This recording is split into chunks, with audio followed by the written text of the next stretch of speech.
오늘은 여호수아 4장에 기록되어 있는 말씀을 가지고 이스라엘 백성들의 요단강 도하 사건이 우리에게 주는 영적인 교훈에 대해서 함께 은혜를 나누려고 합니다. 여호수아 4장은 40년간의 광야 생활을 마친 이스라엘 백성들이 약속의 땅으로 들어가기 위해 요단강을 건너면서 생긴 일을 기록하고 있습니다. 요단강은 약속의 땅으로 들어가기 위한 마지막 관문으로서의 의미가 있습니다. 이 요단강은 헬몬산으로부터 발원하여 직선 길이로 약 105km, 실제 길이로 약 320km에 걸쳐 흐릅니다. 갈릴리 바다로 흘러 들어가서 다시 지구상에서 가장 낮은 지역인 사해까지 이르는 긴 강입니다. 현재는 이스라엘과 요르단의 국경선 역할을 하고 있는데, 지금으로부터 약 3,500년 전 여호수아 시절에는 경사가 급한 협곡으로 되어 있어 수심이 깊고 우기에는 강폭도 넓었다고 합니다. 요단강 도하는 요단강 하류, 즉 사해 근처에서 이루어졌는데, 이스라엘 백성들이 요단강을 건너는 그 시기는 몸에 거두는 시기로 1년 중 요단강물의 수량이 가장 많고 물살이 가장 급한 때였다고 합니다. 그렇다면 왜 하나님께서는 이스라엘 백성들로 하여금 1년 중 물살이 가장 급하고 수량이 많아 위험한 때에 이스라엘 백성들로 하여금 이 도강을 하게 하셨을까? 수량이 적고 물살이 가장 안정적일 때에 건너는 것이 누가 생각해 봐도 합리적인 것으로 보이는데, 하나님의 계산에 착오가 생긴 건 아닐까 싶지만, 요단강 도하 작전에는 놀라운 하나님의 신비가 담겨져 있습니다. 무엇보다도 우선 요단강을 건너 가나안 땅을 차지하게 될 이스라엘 백성들은 애굽에서 출애굽했던 그런 세대가 아닙니다. 그들은 광야에서 원망과 불평으로 인해 다 죽었고, 가나안에 실제 들어가는 이들은 광야에서 태어나 출애굽의 역사를 말로만 들었던 광야 세대입니다. 요단강 도하는 약속의 땅에 들어가기 위한 마지막 관문으로서 적극적이고 보다 더 진취적인 믿음이 요구되었고, 또 하나님의 능력을 직접 체험함으로 믿음을 더하는 영적인 기회가 되었습니다. 이 200만 명에 육박하는 이스라엘 백성들은 하나님의 명령을 따라 무서운 속도로 흘러내리는 요단강을 건너게 되는데, 먼저 벗개를 맨 제사장을 앞세우고 그들로 하여금 가장 먼저 발을 내딛게 합니다. 지도자들에게 가장 우선적으로 믿음이 필요하고 하나님의 명령에 순종이 요구된다는 것을 우리는 단편적으로 볼 수 있습니다. 제사장들이 순종하여 물에 발을 담그자 요단강의 상류로부터 물길이 끊어졌습니다. 더 이상 물이 흐르지 않게 되었습니다. 엄청난 수량의 강물은 아담성읍 근처에 뚝처럼 쌓였습니다.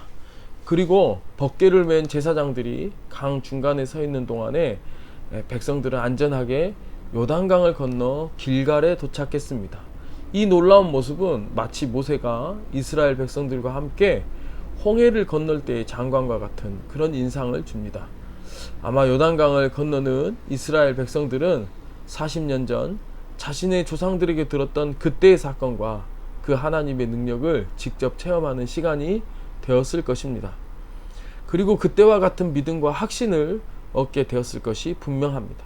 살아계신 하나님의 역사를 듣는 것과 그리고 그것을 아는 것으로 그치면 안 되고, 우리의 삶으로 늘 체험되어져야만 우리의 믿음이 성장할 수 있습니다. 백성들이 요단강 도하를 모두 마칠 즈음 하나님께서 뜻밖의 명령을 내리십니다. 각 지파에서 한 명씩 12명을 뽑아서 다시 제사장이 서 있는 강 중간으로 내려가서 강바닥에 있는 돌을 들고 오게 하십니다. 그리고 그 12돌을 길갈에 기념비로 세우게 하십니다. 후손들로 하여금 그것을 보고 영원토록 요단을 건너게 하신 하나님을 기억하고 기념하라는 의미입니다. 그런 의미에서 볼 때 이스라엘과 교회는 기억의 공동체라고 할 수 있습니다. 은혜는 하나님이 주신 사랑과 은혜를 기억하는 것입니다. 은혜에 대한 기억이 풍성할수록 신앙은 뜨겁게 유지될 수 있습니다.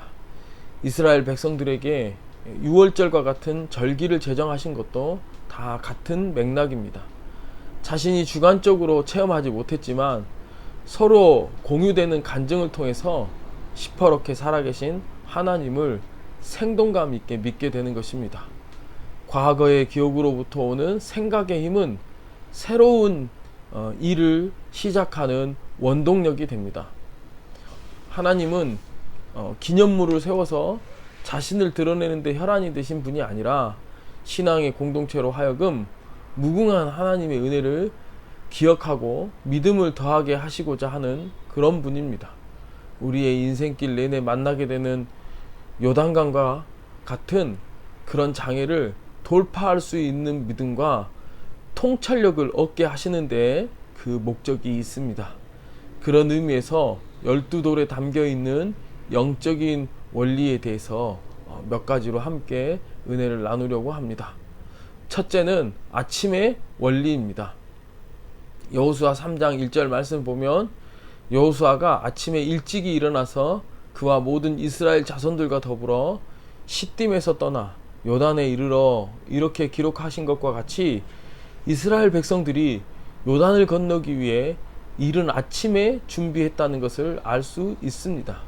그러고 보면 가나안 정복 과정에서 유독 하나님의 역사가 새벽, 아침에 나타난 것을 볼 수 있습니다. 여리고성과 아이성을 무너뜨릴 때도 아침에 기동하게 하셨습니다.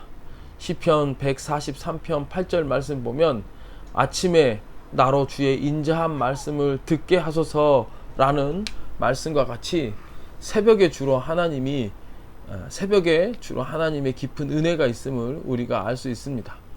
예수님께서도 새벽 미명에 홀로 기도하셨던 것을 볼 수 있습니다. 일찍 일어나서 하나님의 말씀을 묵상하고 그 주시는 영광과 은혜를 가지고 하루를 시작하는 사람과 그렇지 않은 사람은 차이가 있을 수밖에 없습니다. 이 말씀은 단순히 아침이라는 물리적인 시간을 의미한다기보다 하루의 시작을 주님과 함께 한다는 데 더 방점이 있습니다. 하루를 위해 인생의 장애를 극복하기 위해 준비된 삶을 살아간다는 의미입니다. 이른 아침의 시간을 위해 전날 밤을 절제하고 경건하게 보낸다는 뜻이기도 합니다. 즉 부지런하게 자신이 해야 할 일에 집중해야 한다는 말입니다. 이런 비상한 태도를 가지고 사는 사람을 통해서 하나님이 역사하신다는 것입니다. 둘째로 성결의 원리입니다. 여호수아 3장 5절 말씀 보면 여호수아가 또 백성에게 이르되 너희는 자신을 성결하게 하라. 여호와께서 내일 너희 가운데 기이한 일들을 행하시리라. 이렇게 말씀하신 것처럼 주님의 역사에 참여하기 위해 중요한 것은 성결입니다. 정결한 사람만이 하나님의 역사에 참여할 수 있습니다. 호렙산에서 모세를 처음으로 만나주신 하나님께서 그에게 요구하신 것은 먼저 발에 신을 벗으라는 것입니다. 왜냐하면 그 땅은 거룩한 땅이기 때문입니다. 거룩한 하나님을 만나고 동행하기 위해서 우리는 성결한 삶을 살아야 합니다. 신앙의 싸움이란 결국 성결한 삶을 유지하기 위한 투쟁이라는 것을 우리는 매일 삶으로 경험하며 살아가고 있습니다. 세 번째는 솔선수범의 원리입니다. 200만 명이나 되는 이스라엘 백성들이 요단을 건너기 위해 가장 먼저 발을 내민 사람들은 영적 지도자인 제사장들이었습니다.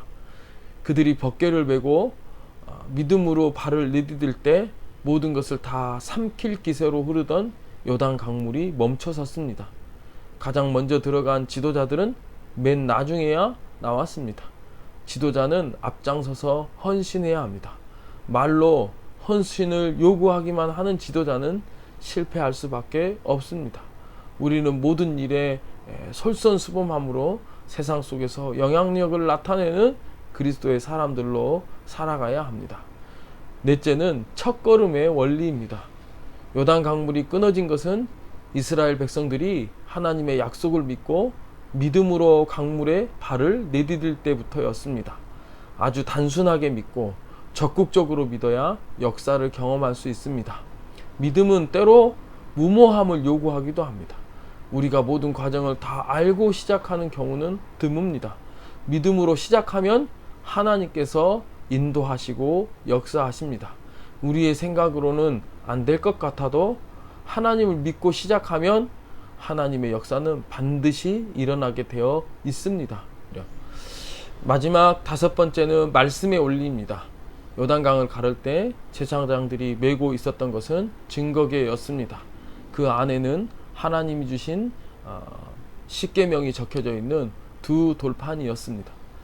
우리 앞을 가로막는 요단강, 우리의 힘으로는 도저히 극복할 수 없는 문제를 극복하기 위해서는 우리의 지식과 경험이 아니라 하나님의 지혜인 영원한 말씀을 따라야 합니다. 말씀을 읽어야 지혜와 통찰력을 얻을 수 있습니다. 말씀을 읽을 때 믿음이 생깁니다. 말씀을 따라 순종해야 하나님께서 책임져 주십니다. 말씀 속에 답이 있습니다.